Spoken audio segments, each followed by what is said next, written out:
ज़्यादातर रब्बा मैंने देखा है कि उस्तादों के सामने बैठ के और जब कोई सुनने वाले होते हैं तो एक ज़्यादा प्रेशर हो जाता है। आप वैसे क्रिएट या वैसे बजा नहीं पाते। जैसे मैं आपके सामने बजाता तो मैं वैसे नहीं बजा सकता जब मैं अकेले में या नॉर्मल ऑडियंस के सामने बजाता। तो इसके लिए क्या सोच होनी चाहिए और इंसान को कैसे प्रिपेयर करना चाहिए? एक ही चीज़ है, मैं तो ऐसे मौके का इंतज़ार करता हूँ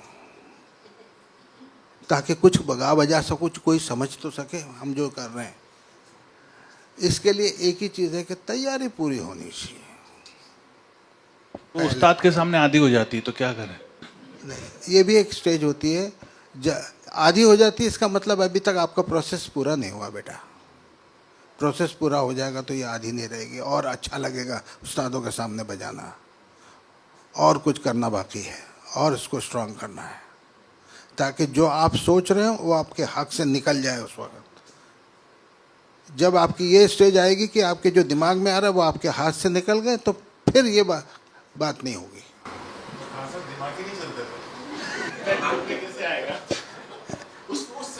नहीं, वो भी एक स्टेज है कि पहले तो ऐसा होता है कि पहली स्टेज ये है कि कोई भी बैठा हो, लोग इतना गा बजा लेते हैं, उसकी वजह यह है कि उनको कुछ मालूम ही नहीं रहता है। फिर दूसरी स्टेज है कि जब उनको समझ आती है तो जो सामने बजाने के लिए डरते हैं। फिर तीसरी स्टेज है कि कभी ठीक बजता है, कभी नहीं बजता। फिर चौथी स्टेज है कि कभी बहुत ही अच्छा हुआ, कभी दिमाग ब्लॉक। ये सारे स्टेजेस हैं, ये भी पार हो जाएगी, होती है।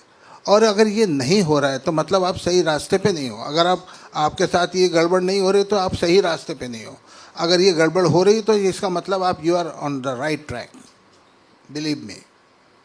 लेकिन ये एक फेज होता है, ये गुजर जाएगा। ये पता नहीं अभी ये इतने फेज गुजरने के लिए इतनी उम्र बची है कि नहीं आज जवानों के पास? इसमें ऐसा है, एक और चीज़ बताओ आपको, इस काम में मंजिल नहीं है, रास्ता है सिर्फ। मुझे एक शायर का एक शेर याद आ रहा है, रह गुज़र जो है, रह गुज़र रास्ते को कहते हैं उर्दू में। हमने जाके देख लिया है रह गुज़र के आगे भी, रह गुज़र ही रह गुज़र है, रह गुज़र के आगे भी। तो इसमें चलते जाना है और आगे बढ़ते जाना है। देखिए ऐसा है। और एक चीज़ बताऊं, जैसे आप जैसे कोई इंस्ट्रूमेंट बजाते या गाते जो भी करते हो, तो पहले तो इंस्ट्रूमेंट की प्रॉब्लम होती है, वो ठीक हो गई, आपका इंस्ट्रूमेंट पे बहुत अच्छा कमांड हो गया, सुर भी अच्छा हो गया, लय अच्छी हो गई, रागदारी अच्छी हो गई, सब कुछ हाथ में आ गया। वहाँ पे लोग काम बंद कर देते हैं। मेरा कहना है वहाँ से तो काम शुरू होता है। ये सारी चीज़ें आपकी रिक्वायरमेंट थी, बिरयानी का सामान था ये, अभी बनी कहाँ है? अब तो आगे जाना है ना। अब सब हो गया ना, लय समझ गए, सुर समझ गए, इंस्ट्रूमेंट पे कमांड हो गया, अब तो आपका काम शुरू हुआ है। ये सारी रिक्वायरमेंट्स थी जो पूरी हुई है।